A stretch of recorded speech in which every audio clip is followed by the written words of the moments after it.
ဗီဒီယိုလေးကကျွန်တော်ထိုင်းက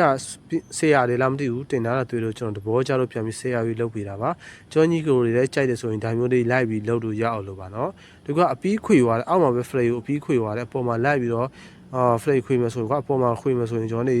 ဘော်တွေတက်ဆော်ရမယ်ထိုက်ပါအောင်တန်းလေးပါလေးဖြတ်ပြီးတော့တစ်ခုချင်းလိုက်ပြီးထည့်ပါအောင်အဲ့လိုဖြစ်နေမယ်အလုံးစုပ်နေမယ်နော်အခုဒါကြတော့တစ်ခါလေးသူကလောက်ပါဒီကောင်ကသူကအကာကတော့ဒါဘုတ်ပြားတွေပါကာဖို့ဖြစ်မှာပါကြောက်ပြားလေးပါကာဖို့ပါအဲ့လိုပဲဖြစ်မှာပါနော်ဒါအကာအတွက်မှအပီးပဲအကာအတွက်လည်းသူ flare ခွေသွားတဲ့အပီးစီးပဲကြီးကြီးရနော်ဘိုင်းတယ်လို့ပြောရမှာကျွန်တော်သဘောကျတယ်ဗျာသူရဲ့ခိုက်ခတ်မှုကတော့ဒါကိုကတိုက်ထဲချင်တိုက်ထဲလို့ရတယ်ဒီကောင်လည်းတိုက်ထဲလို့ရတယ်နော်ကျွန်တော်တိုက်ကြတော့နှစ်ခုရဲ့ကြားကိုထည့်ထားလို့ရတယ်အခု၄လက်မပတ်လဲတိုက်ထဲချင်တယ်ထည့်လို့ရတယ်၃လက်မပတ်လဲတိုက်ထဲချင်တယ်အလေကြားမှာပြန်ထည့်ပြီးတော့80တိုက်ကိုပုံမှာပဲကျွန်တော်တို့စကူအော်ဝပ်ပလက်နဲ့ဆွဲပြီးတော့ဒီဘေးကဟိုဘောင်တွေနဲ့ဝရီဆိုလိုက်ရုံပဲဒါအဲ့တလုံးအတွက်ပြီးသွားပြီဘာမှမလုပ်တော့ဘူး